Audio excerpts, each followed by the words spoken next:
We're going to start with the ancient times and make our way to the modern era. The ancient era. Julius Caesar.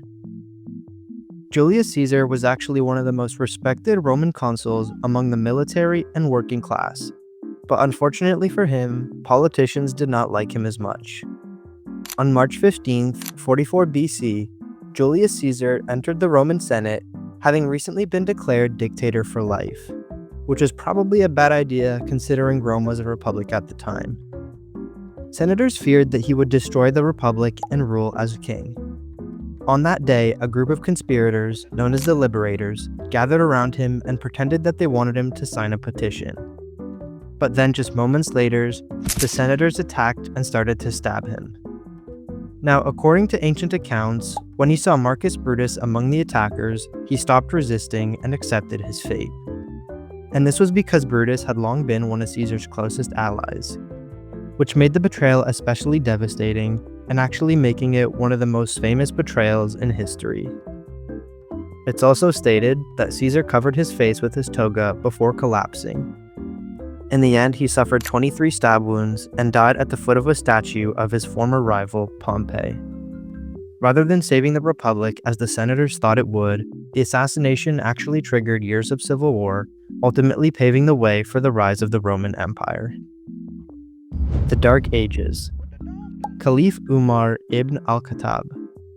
By the year 644, Umar ruled the Rashidun Caliphate, the first Islamic empire.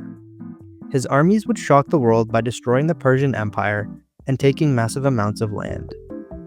While all these great military victories made his state a global superpower, this growth also created a lot of hidden anger beneath the surface for the millions of people who were conquered by him.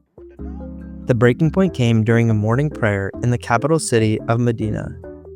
As Umar stood leading the crowd in prayer, he was attacked by a captured Persian craftsman named Piruz Nahavandi. Piruz was a skilled soldier who had been stripped of his freedom and made a slave after his former homeland was destroyed. Piruz hid a deadly double-bladed knife under his cloth. He rushed forward and stabbed the caliph several times, and at the same time wildly slashing at the other worshippers who tried to stop him. Umar lived a few days after the attack, but his injuries were too severe. This brutal attack shocked the Muslim community, marking the first time a ruling caliph had ever been assassinated. The Medieval Era. Thomas Becket.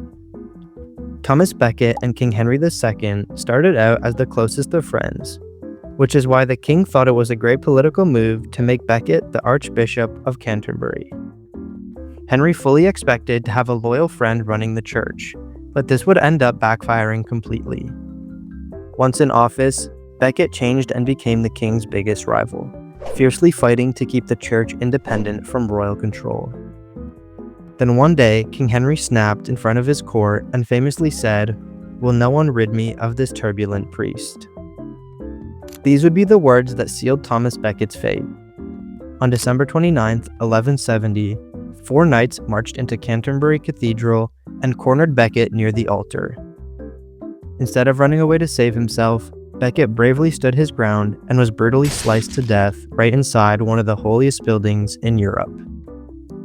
Becket instantly became a famous religious martyr, and King Henry was forced to publicly beg for forgiveness just to save his own reputation.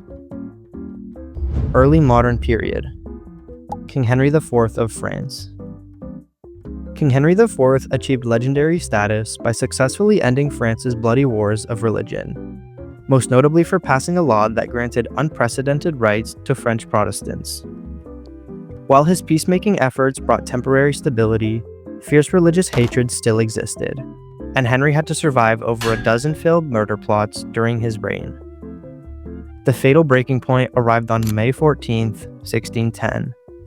As Henry traveled through Paris, his royal carriage became completely trapped in the sudden traffic jam on a narrow, crowded street. Noticing a window of opportunity, a Catholic extremist named François Ravaillac stepped out from the crowd, jumped into the carriage wheel, and plunged a knife through the open window directly into the king's chest. Henry bled out and died within minutes.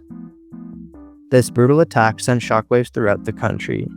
It ultimately shattered the peace Henry had built and proved that you could not escape religious division. The Industrial Era. Abraham Lincoln.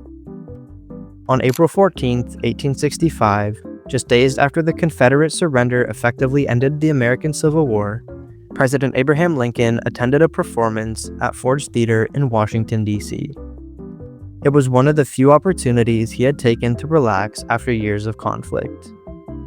Among the audience was John Wilkes Booth, who was a well-known actor and a committed Confederate sympathizer. Waiting for a moment of loud laughter from the audience, Booth entered the presidential box and fired a single shot into the back of Lincoln's head before escaping across the stage. Lincoln then would die the following morning. Booth would be caught just 12 days later at a barn in Virginia, where he was then shot for refusing to surrender. Abraham Lincoln was arguably one of the most famous presidents of all time, making his assassination the most famous one of this era. Modern times. Archduke Franz Ferdinand. On June 28, 1914, Archduke Franz Ferdinand visited Sarajevo despite growing concerns about his safety. Earlier that morning, he had actually survived a bomb attack when an assassin's explosive failed to hit his car. Later in that day, while traveling to visit those injured in the failed attack, the Archduke's driver accidentally turned on the wrong street and stopped while attempting to reverse. By coincidence, the vehicle came to a halt directly in front of Gavrilo Princip, one of the conspirators who believed the opportunity had already been lost. Princip stepped forward and fired 2 shots, killing both Ferdinand and his wife Sophie. Their deaths triggered the diplomatic crisis that rapidly escalated into the First World War.